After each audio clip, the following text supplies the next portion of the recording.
Hello everybody, it is Desmond2530 and I am finally back to making videos. I've just mostly been stressed out and I've been doing some stuff. If you want to check out more about that, last video I posted was the video talking about it. Today we'll be talking about mid-tier support class and what I think is the best modes, ways, and well, just simple ways to gain XP. So, today, at least for the showcase, I'll be showcasing 3 weapons. 2 of them will be DLC. One of them I recommend more than the others, and it will be a DLC one. The rest of them are up to your choice. So yeah, let's get into it. So, straight up, once you get to the middle portion of the support class, once you've unlocked the mortar, pretty much everything for the support class becomes about 30 times easier. Mainly because you need the mortar in order to get one of your assignments done. For probably one of the best guns in the class right now. So yeah, let's get into that. So for weapons, I have 3 weapons available. So 2 of them are DLC, but I will talk about the base one first. The base weapon I think is the best for this would be the QBB95, I believe it is called. Don't mind me if it's the wrong name, but it's the Chinese LMG. So, what are its strengths? Well, 1, it's a mag-fed LMG, and 2, it has fairly low recoil. I would say your closest bet to comparing it would be a slightly faster firing U100, and it also has the biggest base mag size of any non-DLC mag-fed weapon, and the second highest in the game in total, at 85 rounds, or sorry, 75 rounds. It used to be 85, but they nerfed it. In terms of its strengths, it's basically just fairly good range, good mag size for its reload speed, and a very, very, very low recoil. In terms of its downside, its biggest downside is that until you get the heavy barrel and the stubby grip, the gun is inaccurate in full auto fire. For the most part, which kind of sucks, but it just has a really bad spread increase per shot. For other things, for other, I guess, stats involving it, ow.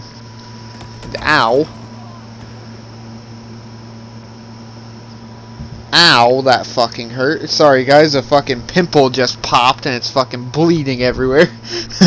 That's a weird segue to the video, but whatever. So biggest thing I'll say is get to the heavy barrel and the stubby grip as soon as possible. The stubby grip is like 50 kills, so that'll be your easiest one. And then once you get the other one at around 140 kills for the heavy barrel, you should be set. Okay. For the other 2 weapons, we have the weapon you will be seeing in this gameplay, since I think, in personal opinion, this is my favorite support weapon. This is the RPK, or if you are playing an older version of Battlefield for some ungodly reason, the RPK-74M. Now, why do I like this gun so much? Well, a few reasons. 1, pretty decent iron sights, which means you can run this thing with irons until you get the red dot sight at 80 kills, I believe it is.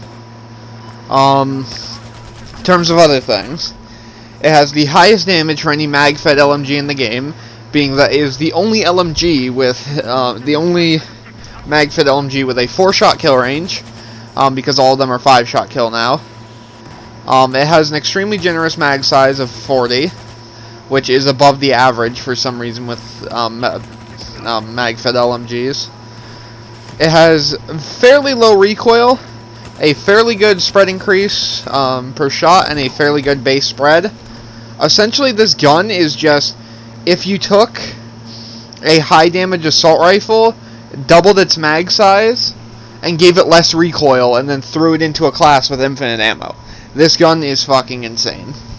Though it is not the fastest killing in the entire game, it is still very fast killing. For the next gun we'll be talking about, which is the last one, and then I'll go on to the assignments on how to unlock them, you will have the AWS. So the AWS is a 100 round belt-fed LMG, or sorry, not belt-fed, mag-fed is the highest in the game. It is a 5-shot kill LMG, but It has the fastest fire rate among all belt-fed LMGs in the game, or not belt-fed, full-out LMGs in the game. I think it's around like 800, 850 RPM. Like, it's really high. Biggest strengths of it are just that straight up is the best DPS in the game, aside from the M240B in the machine gun class. And the 100 round mags are very, very generous. In terms of what I think about it, I like it less than the RPK because it has a bad spray increase for shot. It has terrible recoil, unless you're tap firing, which is the only thing you can do with it. And then you have its biggest issue, which is the fact that its iron sights are awful. So and even with hollow sights, it's not very great. So until you get 50 kills and get that red dot, it's not that great. And even once you get the red dot, I think the only sight I truly enjoy using on it is the Cobra sight, which you need to get their battle packs. Okay, so as for the assignments, for the RPK, you need to complete Power Keg, which means you must be level 10. And you need to get 3 LMG ribbons and get 1 kill with the remote mortar. So you need to unlock the mortar in order to use this thing, but you're going to be using the mortar in this class setup most likely anyway, so it don't really matter. As for, I guess, other things, the Swiss cheese assignment is for the AWS. This requires you 3 LMG ribbons and requires you to destroy 3 vehicles as support. By the way, 3 vehicles is still bugged. Apparently destroying spawn beacons counts as destroying a vehicle. So just destroy 3 spawn beacons, and apparently that works for the assignment. Next up, we're going to be going over the secondary and the gadget. Secondary, any pistol you're choosing. I don't really care. I'm sticking with the P226 until I unlock a better pistol. Or a pistol that I like better. For the gadgets, you now finally have access to the ammo box, so you'll be running that as much as you possibly freaking can. And you have also gained access to the remote mortar. So, the remote mortar, which is good that I'm telling you this now because you need it to unlock the next weapon anyways. Essentially, it's what it says is, it's a remote mortar. You place it down, you press R to the shoot button, you get on a screen, and then you get to pick targets on the map. Essentially, what you will do next is on the screen you will search for targets or areas where you think enemies will be. You will shoot once again, and then you will have a certain amount of mortar shots. I believe it is 5, unless you have the indirect fire upgrade, which gives you 8. And what you will do is that each time you fire the mortar, it will have an increased spread that will take a certain amount of time to reset. Which I think is kind of weird because a mortar is in a station place, so it would take more time if you're moving it around, but not if you're sitting in the same spot and firing, which I think is kind of weird. Yeah, so that's pretty much the tutorial on the mortar. It's not hard to figure out. Biggest issue with it is that it doesn't do very much damage. You need pretty much a direct impact, or you need to be playing hardcore in order for you to actually get really big kills with it.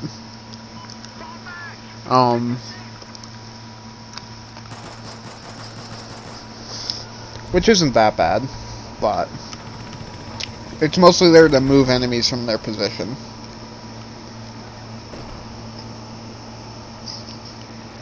Okay, on to I guess like the way to play this build and stuff like that, because this build's really easy to play. Essentially you have 3 jobs. And the first job will change depending on whether you're playing Conquest, Rush, or etc. I recommend playing Rush the most because Rush gives you the most XP in general. Because of how close quarters it is, there's more kills. Maybe not more kills in a game, but more kills that like are open to you. And essentially what your job to do is that you're simply put, you are meant to be a good spawn point for your team. So basically you're either meant to stay back or do what I'm doing here, which is where you push up when you have opportunities, but don't like go insane with everything. Like make sure you try and flank, and your job is to stay alive as long as possible and keep your teammates alive. Your second main thing, and this is for Rush, mind you, within this one point is to just suppress enemies. Simple. For Conquest, simply put, do the same thing with suppressing enemies and stuff like that, but you do not need to force yourself to be a spawn point. More or less, just be a bit more passive when you're fighting. Though you can be aggressive, like I'll see right here, where I'm pushing with one of my teammates and trying to be aggressive. And the last two are basically just the build itself. Use your weapons to suppress enemies, as well as give out ammo to anybody who needs it, as well as to yourself if need be.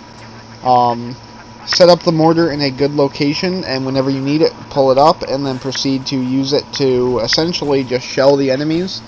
Remind you, your goal is not with the mortar to kill the enemies, it's mostly to move them by dealing them damage so they instinctually move out the way.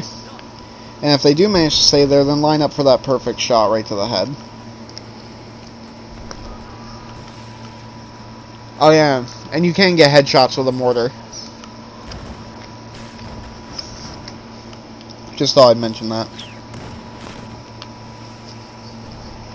Okay. Now on to my opinion of this build. This build is pretty much close to what you'll get at the endgame. Simply put, the only thing that really changes at the endgame, which I'll do next time we get through the full round, is you will have access to the MG4, which is the best belt fed in my opinion, aside from maybe the M249, but the M249 and the MG4 are basically the same gun. And you will have access to C4 and a few other things like the RPK-12. So not much changes from this build. This is actually a pretty good high-end build. You can run this build straight up once you're max level, and you'll be doing really, really well with it. Otherwise, that's about it for the actual build itself. I guess I'll give some tips and tricks to the weapons. Firstly, with all of them, except for the AWS in my opinion, tap firing is a godsend. Simply put, for what it does is that it keeps the RPK's recoil in check a little bit, because even though it has low recoil, it does pull up a little bit. It keeps the spread increase per shot of the QBB down, so you can actually fire it effectively at range. And for the AWS, I don't recommend doing it because you're basically using it as a AR with a 100 round mag. That's what you're using it as, so you're not expecting to go super long range with it anyways. But yeah, that's about it for the weapons and stuff like that. Everything else.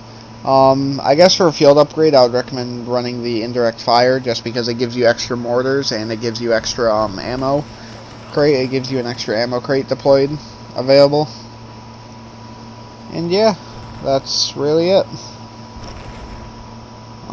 Next episode, I should be working on the assault class mid-tier review, since that's the easiest one for me to get out right now.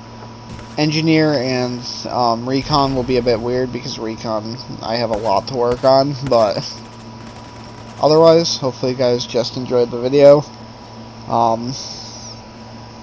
Feels weird being back playing this game again too, especially because of how much like nostalgia there is, but at the same time how much difference there is.